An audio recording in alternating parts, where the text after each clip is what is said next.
Pour 12h30, intégral placement. 100% placement, 100% BFM Business. Francis Perrin de politique et stratégie énergétique est avec nous très régulièrement sur BFM, bien sûr. Le CAC 40 toujours en hausse, on gagne 0,1% et à présent, comme chaque jour, on vous apporte des idées de fonds de gestion dans lesquels investir avec Mara Dobrescu. Bonjour Mara.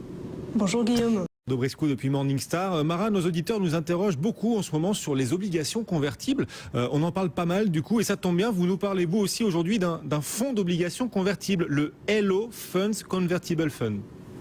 Oui, alors c'est un fonds d'obligations convertibles international proposé par Lombardier, qui est une société de gestion suisse. Alors justement, un mot sur cette classe d'actifs. Donc comme vous le savez, les convertibles sont des obligations échangeables en actions et donc pour simplifier, on peut dire qu'elles ont un profil de risque un peu hybride à mi-chemin entre les actions et les obligations. Mais il faut faire attention à une chose, c'est que le gisement, donc l'ensemble des émetteurs qui émettent des convertibles, est quand même plutôt de mauvaise qualité. Il y a beaucoup d'émetteurs notés high yield, donc avec des notes de crédit inférieures à BBB-, voire beaucoup ne sont même pas suivis par les agences de notation. Donc c'est pas une classe d'actifs défensive et il vaut mieux utiliser ce type de fonds en complément plutôt qu'en cœur de portefeuille. Voilà, prudence donc sur ces fonds d'obligations convertibles. Le Hello Funds Convertible Fund, quelles sont ses caractéristiques ?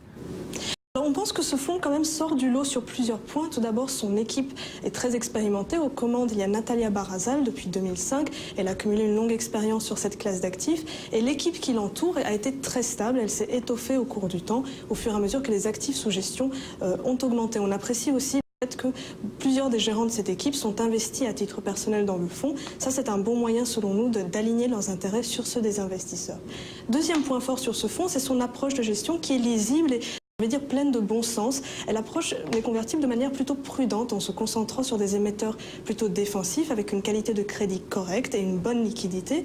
Et c'est une philosophie qui a été maintenue avec une grande discipline tout au long de la vie du fonds. Ça a permis de mieux protéger le capital des investisseurs à la baisse, même si le fonds a logiquement cédé du terrain en marché fortement haussier. Au final, les investisseurs de long terme ont quand même été vraiment gagnants avec ce fonds, puisque depuis la prise de fonction de la gérante en janvier 2005 jusqu'à fin 2013, sa performance annualisée a été de 5% contre 4,2% pour la catégorie et tout cela en étant nettement moins volatile que la moyenne des fonds concurrents. Pas mal, hein, belle performance pour ce fonds qui d'ailleurs continue de grossir. Est-ce que sa taille ne risque pas à un moment de poser problème quand même?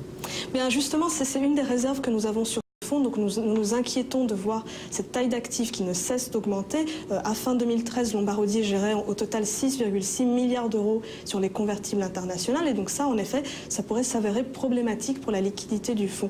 Deuxième réserve, elle est liée aux frais qui ont augmenté en 2012 sur ce fonds. Ils sont aujourd'hui supérieurs à la concurrence et puis justement compte tenu de cette grande taille d'actifs sous gestion, on pense que la société pourrait faire plus d'efforts pour partager les économies d'échelle réalisées avec les investisseurs. Au final, du coup, Mara, quelle note donnez-vous à ce fonds chez Morningstar? Alors au final, on pense quand même que les forces de ce fonds, notamment de son équipe et de son processus de gestion, compensent à ce stade ses faiblesses et nous lui avons accordé une note positive puisque ce fonds Hello Funds Convertible Bond a reçu la note des analystes Morningstar bronze. Oui, bonne note donc. Note bronze pour ce Hello Funds Convertible Fund, un fonds d'obligations convertibles. Merci beaucoup Mara. Mara Dobrescu depuis Morningstar.